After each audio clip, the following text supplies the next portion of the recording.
This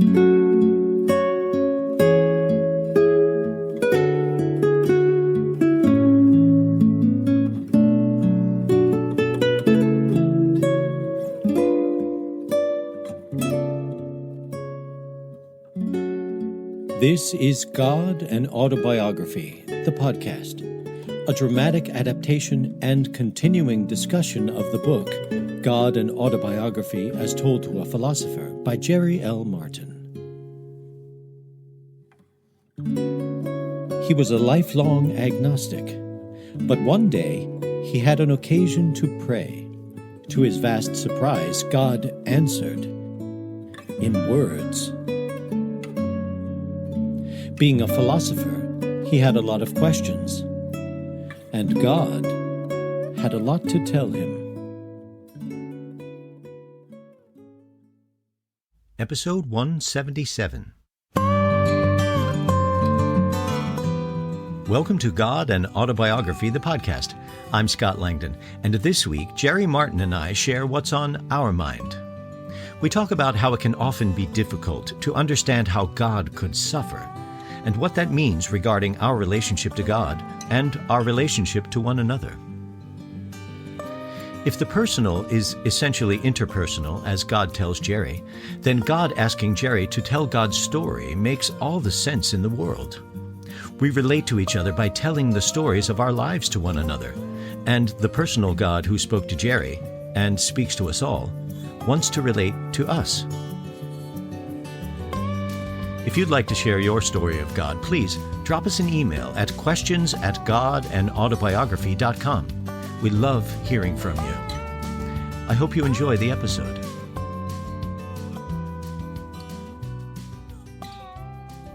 Welcome back, everybody, to another edition of What's on Our Mind. I'm Scott Langdon. I'm with Jerry Martin here. Jerry, it's great to see you on Zoom here. I love that we can look at each other. It's a pleasure, Scott, as always. We've gotten back from a trip, Abigail and I, and it was a difficult trip, and then we've had some adventures since then. But it's good to see you and to visit this very interesting recent episodes that are very provocative. Yes, I thought so too. You know, we're looking this week at episodes 173, 174, 175, 176, and this is episode 177. We kind of do these, I like to call them a unit at a time. You know, they start with From God to Jerry to You, and episode 133 in this unit, if you will, Does God Still Speak to Us? And I really liked that talk. The question comes up often with so many people, you know, is God listening? Does God care? Is God around? Where is God during X, Y, or Z?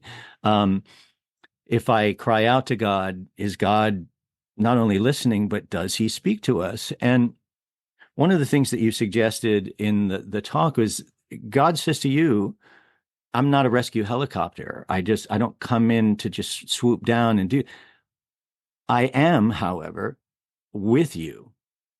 There's no place that you can go that I'm not there. So there's a comfort in that, I found.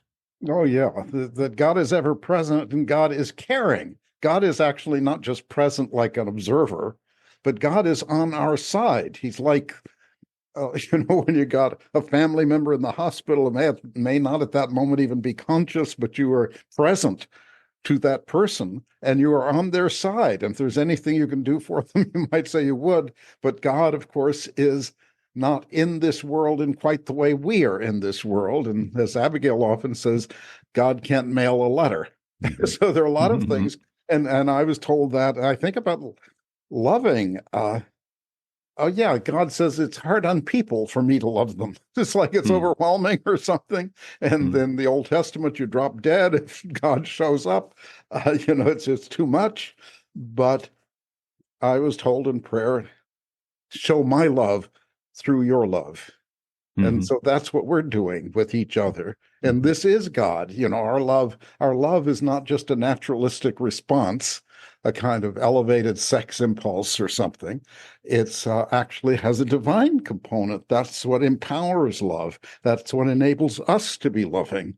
And so God is doing that, you might say. right when we love each other Hmm. and do each other kindnesses. It doesn't have to be overwhelming love, but you give someone who needs help. The other day, somebody thanked me for just saying a nice word to them, as Hmm. if, oh God, I needed that. Hmm. Hmm. Okay, well, that's letting the divine light show, you might say. Hmm. That's interesting that you talk about divine light in that way, because what I was thinking about was a lot of the childhood experiences in my religious upbringing were songs like Let Your Light Shine. And I think in most religious traditions, there is that kind of admonition to let your light shine, to shine that light. And I often think um, nowadays, when I reflect on that comment that God says it's hard for me to love people, hard on them, more like is what he says. Um, why would that be something? All we want would be love. Well, sometimes when I think about this light shining example, I think sometimes you get a light shown on you when you're in the darkness and it's too bright to focus. It's too bright to see anything, so it's a little bit at a time. And so it's like the analogy that you ask him, why can't you put everything in my mind? And he said, that's not how it works. And you said, as a teacher, I understand that you need to give a little bit at a time. So it's a similar thing here. If God were to just be shining all of God's light, it's too much. As a human, we take a little bit at a time, and we have to falter. If suffering is the law of growth in the universe, as God says to you, then we have to do the falling. We have to be in the darkness a little bit. And there comes that bit of plurality or duality, the darkness and the light. Yeah, that's right. Life has that mixture, and there are the rough edges, and the rough edges are in part learning. That's where you learn and grow, and often have insight. The rough edges of life are also can be creative. If everything were just placid and orderly, and you're just it was like the Buddha's life before he became the Buddha. He was a prince, with a wealthy father, and they gave him everything. Here are some cushions. Here are some beautiful women. Here's somebody to play music for you, and you're never out in the weather. Somebody carries an umbrella over you, and well, that's not quite a life. And when in the ancient story about Gautama, who became the Buddha, is that one day he travels around and has the person take him outside the palace gates. And traveling around, then he sees people who are old and sick, and he asks, "Gee, what is this?" And the person explains, "People get sick, they get old, they die. There's a funeral going by. They do, Yeah. kind of. This is Yeah. news to him." And that's how things are. And so then he leaves the palace, goes out into the world, and then puzzles and comes to the Enlightenment as a kind of solution to the problem of suffering. Mm.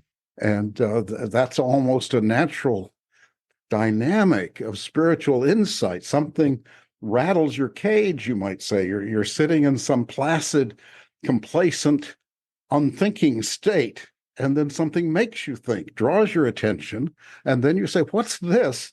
And then if it's unfortunate, like suffering, what can I do about it? What can be done?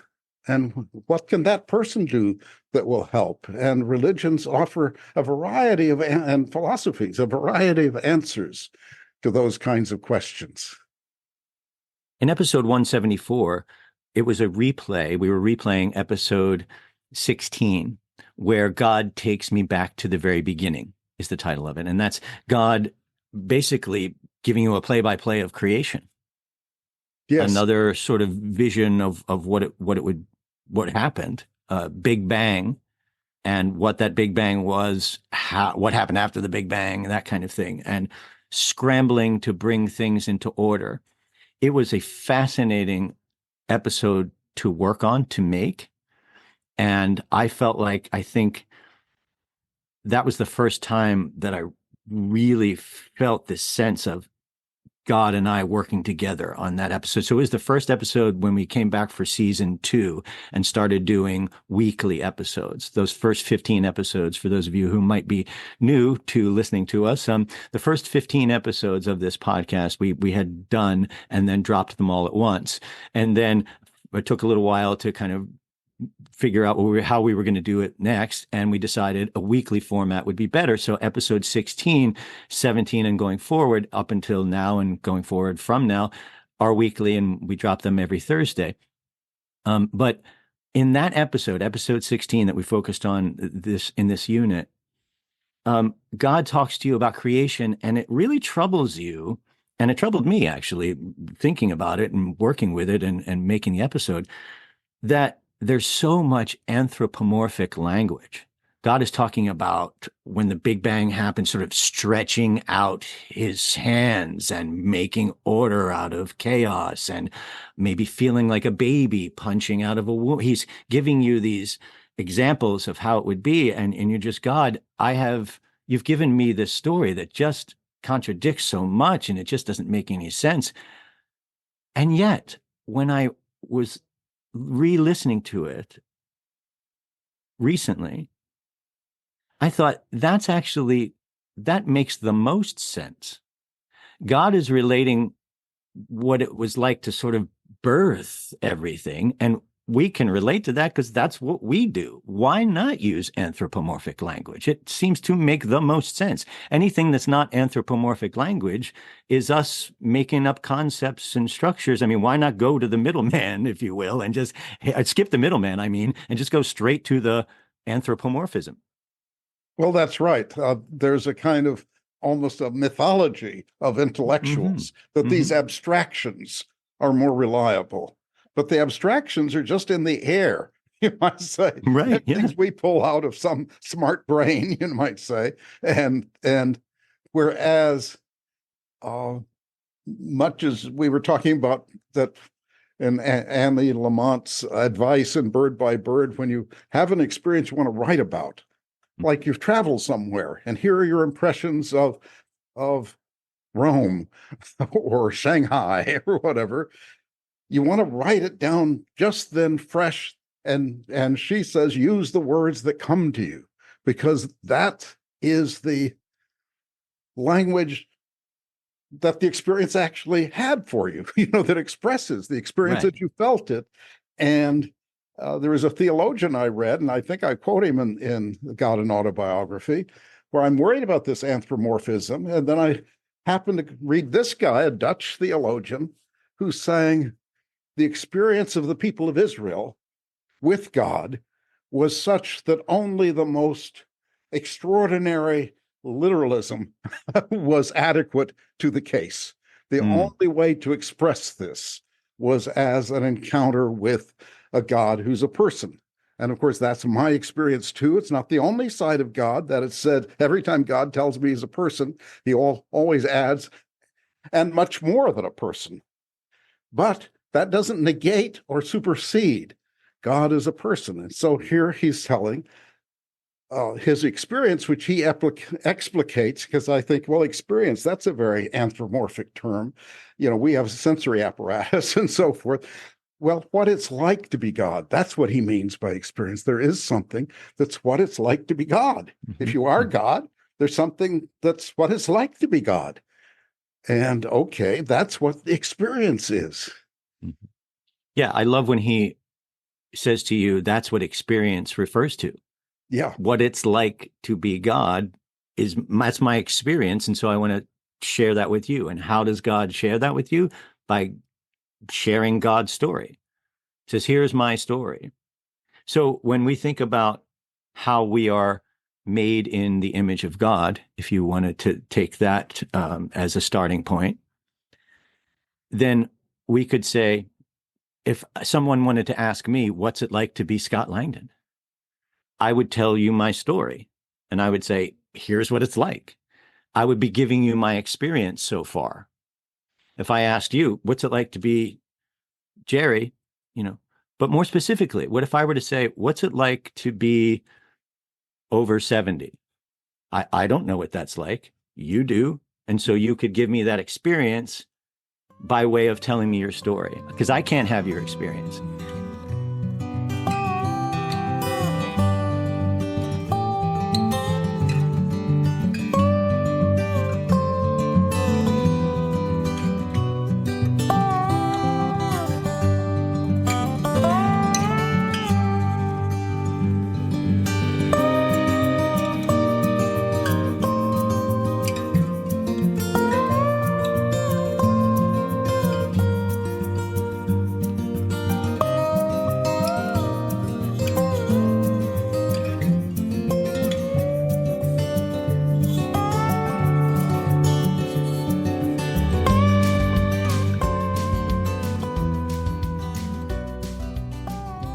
If we are in communication with God and God is saying, here's what my story is, I would imagine God would want to know what our story is.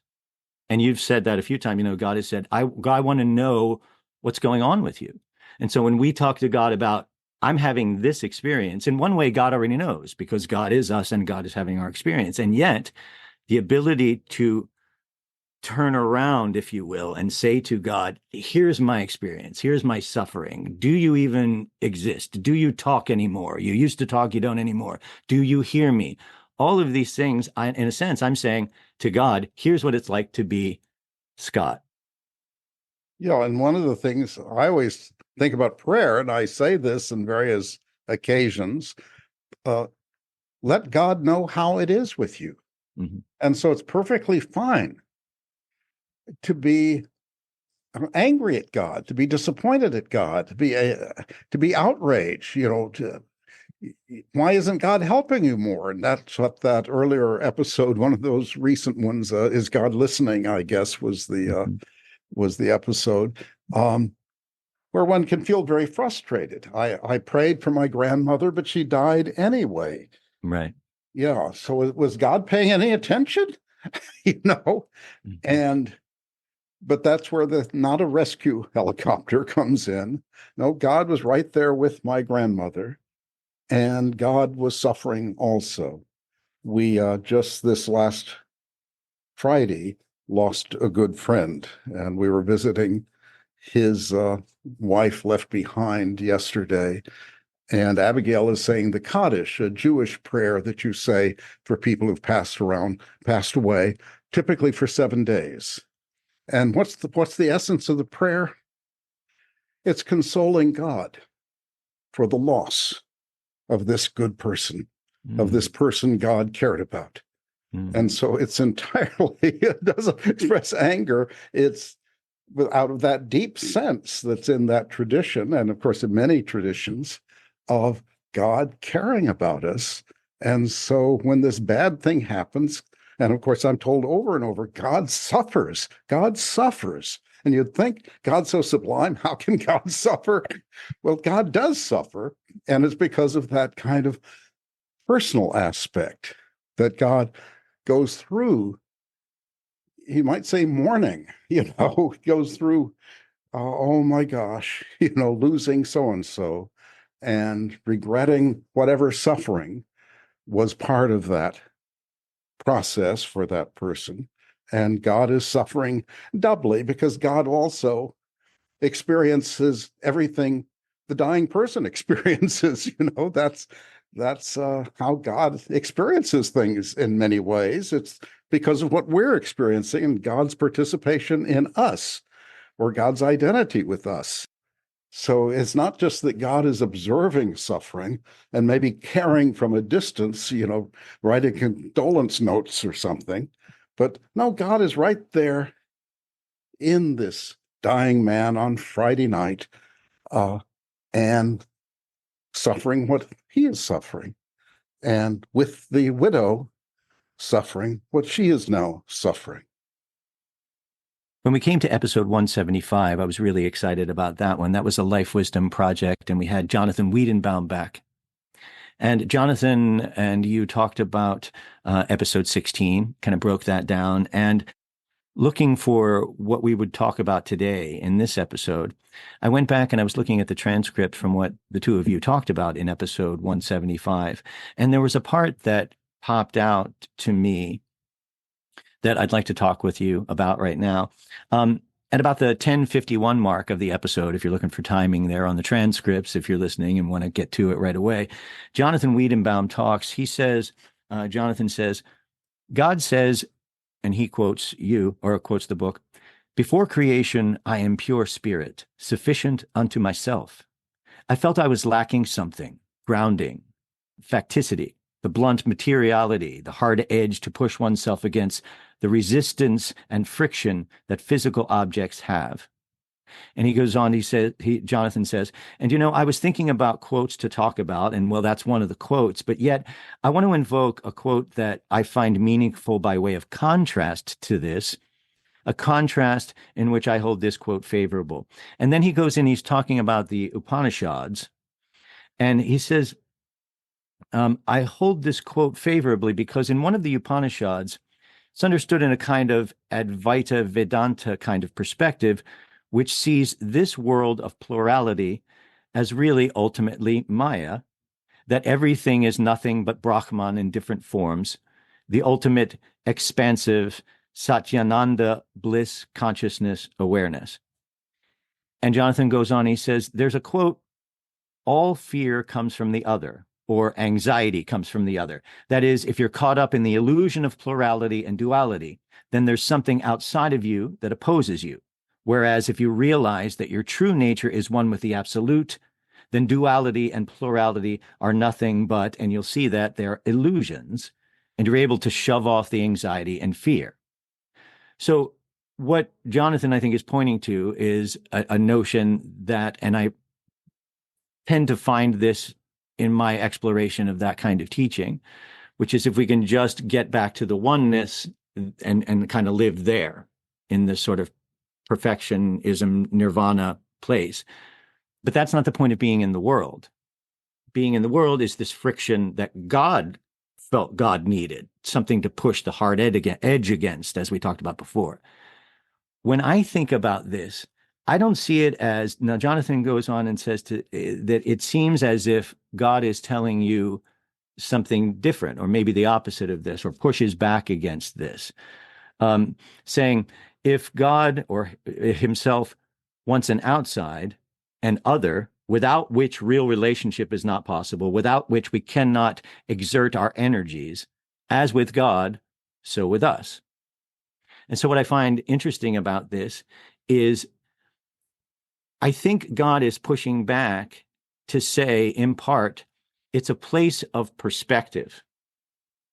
When you get your identity attached to who you think you are, this human, so like Scott Langdon, right? If you ultimately that's it, then you think I was born on February 4th, 1969, and I die whenever I die, and that's it. And in a sense, that's true. In another sense, that's happening at the same time, when I realize that the essential nature of me is God, then it's just a place of perspective. Then I can see that I can see a thing that's temporary. I can see that everything is temporary. And that goes to God telling you the difference between us and animals is the idea that we and human beings were the first creatures to have this second order reflection, that we're able to know that we're depressed. We're able to know that we're happy. We're able to know that there's something more than us. And so I find that place of perspective interesting, and not necessarily the goal of being, but rather a place of understanding perspective. Yeah, I think that's a good point, Scott. I thought one key to the ways of thinking about it, God in Autobiography, God is constantly, completely ridicules, you might say, rejects the idea the world is illusory. So the fact that God is everything, which of course is in God in Autobiography, is something I'm told repeatedly. That doesn't mean plurality is illusory. It's not that God's being everything trumps the plurality. To be real, God had to come into a world. And to be a person, God needed other persons. And then you get the otherness that the Upanishads seem to be worried. Whoa, then if there's another person, and not just me, if I'm Brahman or something, it sounds like it's all just me. But no, here's another person. And there are Indian stories that caution against this. You think some story, I can't tell it very well, don't remember details, but an elephant, raging elephant, is headed for this guy. And he's a devout Hindu, and he says, not to worry, it's just Brahman. He's just Brahman. Well, whoa, he's flattened. Yeah. So the world is quite real, and I'm told at one point, if it's illusory, it's a mirage you can drink water from. And that's the reality. And as you're emphasizing quite rightly, Scott, God values that. The kind of quote from the Upanishads that emphasize fear. When the Upanishads somehow thought of the other, they think of that as a source of fear. It's also a potential object of love, of beauty, of partnership. So it's kind of a little bit of a paranoid escape from the world. Oh, the world can turn against you. Well, it certainly can. And I think, again, your point is right, Scott, about perspective, that I'm told against attachment, what detachment, which is very much emphasized in Upanishad-type traditions, that I'm told attachment is wrong. And I think, does it mean I'm wrong to be attached to Abigail, or just to my favorite book, or favorite chair? No, that's fine. It's God says it's the second order attachment, where I think, oh, I can't live without this chair. I can't live without this first edition Dickens or something. I can't. Well, and I may have to live without Abigail, God forbid, but we're both mortal. And so one of us, unless we go down in a plane together, which is our ideal scenario, is one of us will predecease and the other will be abandoned at that point. Okay, those things happen. But otherness is not itself a negative trait. And I think that's a crucial point to hold on to. And identity is not itself a saving trait.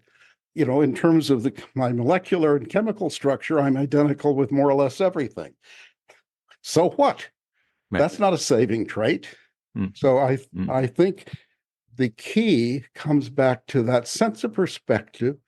Okay, the things you care about are right to care about, and they're particulars in the world, and they're not, in the ordinary sense, identical with you, but they're also divine, including, the horrible people. Saddam Hussein, had divinity in him too. He rather spoiled the living out version of that, but as many of us do, as we all do to some extent. But the identity and difference both need to be there. That's part of the paradox. And this God is always saying, I'm both same and other than the world, and therefore same and other than each of us. And in a way, God endorses Atman as Brahman, which you might translate into more Western language. Your soul has an essential affinity with the divine nature. They're not alien. It's you can conceptualize it different ways. It's a inner divine spark, or something like that if you want. There are different ways to say that, but there's it's why you in the end get what you want. When I challenged Neil Donald Walsh's claims that you always get what you want, and I thought, well, you don't get what you want, and I think many examples of not getting what I wanted, people I know who fervently wanted something and didn't get it. That's not what their soul wanted. It's God's answer, because the soul is in sync with the divine, or is identical with the divine.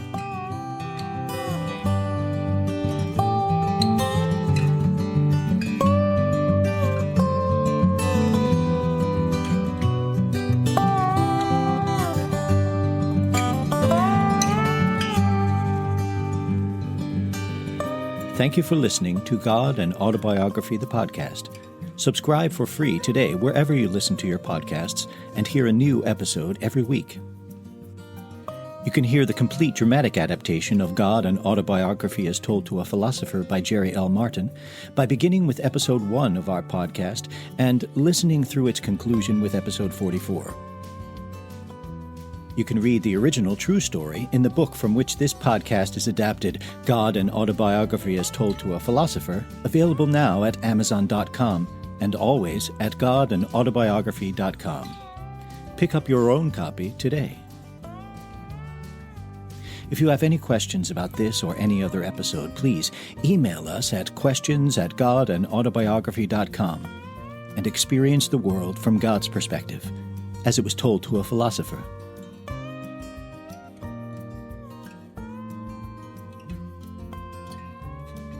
This is Scott Langdon. I'll see you next time.